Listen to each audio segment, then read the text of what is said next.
to you and to Mabel. And let me also congratulate you on the achievement that you are doing through this wonderful platform. The CCG is becoming now one of the most important think tanks, as I see it in China, providing such a wonderful platform, not only to understand China, but also to exchange views, something we appreciate very much from our community. And we appreciate very much your openness also to provide this platform for us to discuss. Having said that, and I was looking at the questions put to us on this for our roundtable today. I'll tell you frankly that I wish I do have that luxury of reflecting on these issues, which I would love very much to talk about relaxedly, and I have so many views on these issues. But I'm coming from the heart of the Middle East, where next to our border is a genocide is going on for more than 100 years now, taking the lives of a child every 10 minutes and killing more than 26,000 so far in our region, under the eyes of the international community and the global governance we are talking about here today.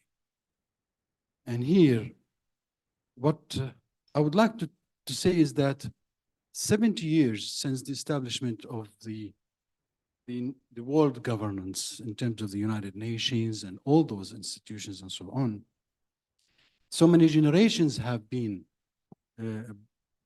grown and brought up since then.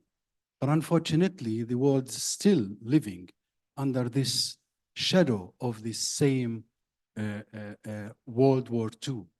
The world is still moving in the same mentality of the World War II and even before the World War II. And it seems that we are bound to move on for the future under the same pretext as well. It's unfortunate that when we are having this genocide been taking place for more than 100 years and the international community could not even stand and say enough is enough. And even if somebody did, nobody hears, because those who have the power to stop this genocide are not able to do it. They don't want to do it. They are still living in the same pretext of the 45 or the new global order.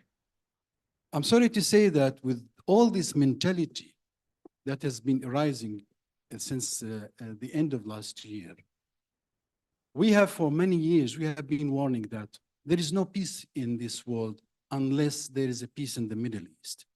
This is not a slogan, this is a reality. And we are talking about it because we know that what is bringing the problem in the Middle East is a deep-rooted, brutal mentality that has been implanted in the global governance, and it will continue to be like this until this problem in the Middle East is solved. It's as simple as that. And if we do not solve it and we keep it like this, can you imagine the world for the last 3 months that has been watching a genocide going on? What do you expect from this world in the coming years and centuries? What do you expect?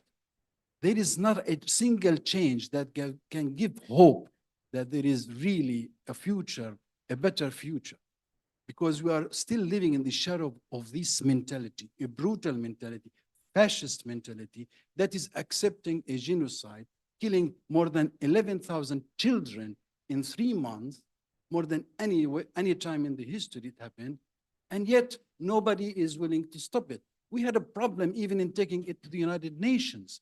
How many vetoes we have and how many problems to have a resolution that did not even have the chance to be implemented. What are we talking about?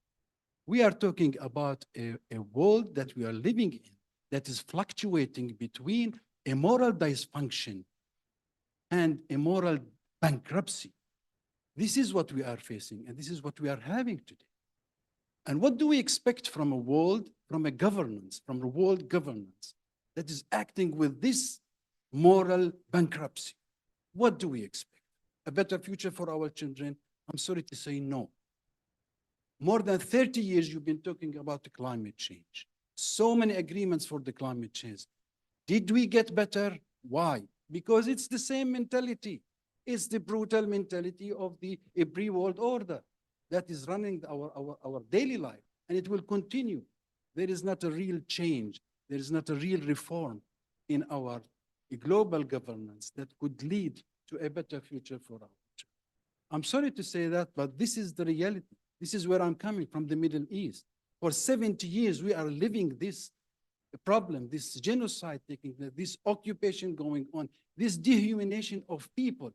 And yesterday, a new foreign minister is coming and suggesting simply in the European Council that we want to create an artificial island in the sea and put the Palestinian into it. What brutality is this? What fascism is this? What Nazism is this? And the world is saying nothing about it. And the world is standing silent on all of this is happening. What do we expect in the global governance to do for our future generation and for our children? Let's be frank.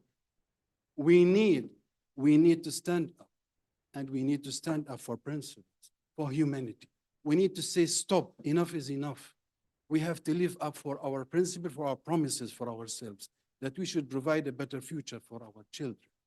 Without this, we cannot change, and the world will continue to be controlled and living under the shadow of these fascists and these radical and these right wings and these orthodox ideology that is bringing nothing but misery to all. I'm sorry I took much of that, but we are looking up for really voices of wisdom who could really make some change. I'm encouraged to say that China does have a role and does have a leading role in standing up in that direction. Thank you. Okay.